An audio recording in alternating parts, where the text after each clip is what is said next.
Crawl means Happy New Year! And welcome to the first episode of Crawl for 2025.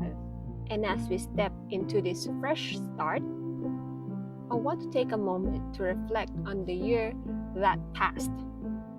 The challenges, the heartbreaks, and the lessons that shaped me into a person I am today.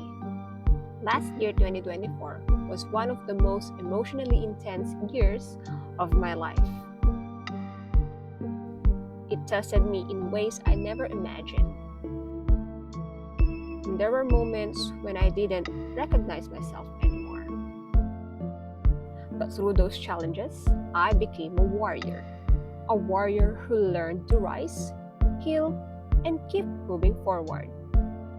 Today, I want to share my journey with you, not just to reflect, but to remind us all that no matter how tough the battle, there is always hope. Let's inspire and spread gratitude, creating wings of positivity under the moon. The first battle that was defined my 2024 was work stress. I've been with my company for nearly 2 years, and from the very beginning, I started to notice cracks in its system. Initially, I thought something would eventually fall into place. But as weeks turned into months, I realized the chaos was persistent and overwhelming. At first, I ranted about the disorganization, hoping things would improve. But soon, I found myself in an even stranger situation. There was no work to do. At first, I enjoyed it. I embraced it as a much needed break after a previously hectic workload. But as the months dragged on, the emptiness became unbearable. I felt unproductive and eventually unwanted. That sense of purposelessness consumed me. By August, I started looking for a new job. However, my frustration only deepened as the months goes by. By October, I'm bringing my hobby. I was bringing knitting projects to work just to keep myself occupied. The tipping point came during an event that shattered any remaining hope I had for improvement. I was on the verge of breaking, torn between my need for financial stability and my growing desire for peace of mind. I turned to prayer, pouring out my frustrations and fears. Finally, I opened up to my mother, and her words were a turning point. If you aren't happy and you feel unproductive, go. Those words gave me the courage I needed to make a decision. After a week of careful thought, I submitted my resignation letter. The week after my last day, I felt an incredible sense of relief. Leaving wasn't just about escaping stress. It was about reclaiming my peace. This experience taught me that work stress can be isolating if we let it. I became so consumed by my own struggles that I forgot to be a friend, to listen, and to acknowledge that others around me were fighting their own battles. It was a tough lesson, but one that made me stronger. The second, and perhaps most personal challenge of 2024 was a miscarriage. Let me take you back to the start of the year. In late December 2023, I was in a phase of uncertainty, waiting for an ultrasound to confirm if I was expecting or not. The urine and blood tests had been inconclusive, but I had this quiet hope that maybe, just maybe, I was carrying a life. By the first week of January 2024, I thought I was experiencing a normal period. But one early Sunday morning, I felt a sharp, overwhelming pain that made me rush to the bathroom. In that moment, my world shattered.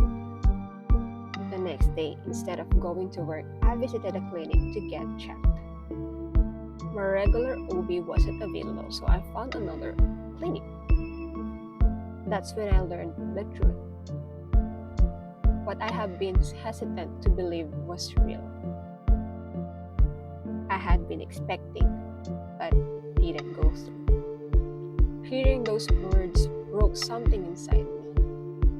My mind was overwhelmed with grief for the life I had carried, even if only for a short while.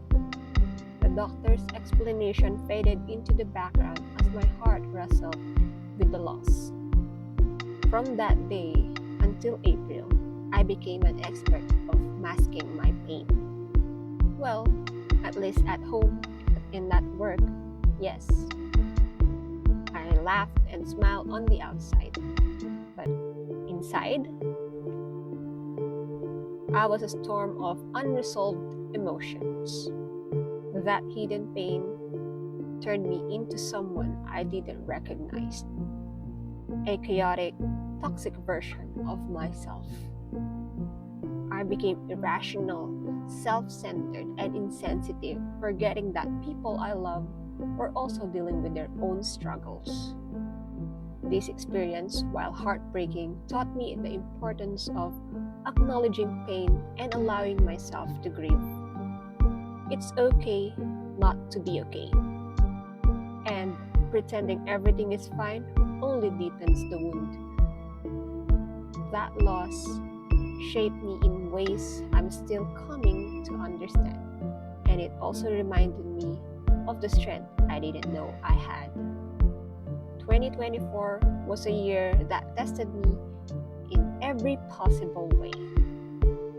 Miscarriage and work stress were just two of the battles I faced, but they left the deepest marks of my heart. These experiences taught me to value every moment, to cherish the people who stand by me, and to never underestimate the power of gratitude. I also learned that healing is not linear. It's messy, unpredictable, and often painful. But it's also transformative. I'm still healing, and that's okay. What matters is that I'm moving forward. To anyone listening who has faced their own battles this past year, remember, it's okay to stumble, it's okay to cry, but don't forget to get back up. You are stronger than you know, and every step forward, no matter how small, is a victory. As we begin this new year, I'm choosing to see it as a blank canvas. This isn't about resolutions. It's about embracing uncertainties ahead with hope and gratitude. For 2025, I want to live in the present, unwrap life's surprises with an open heart.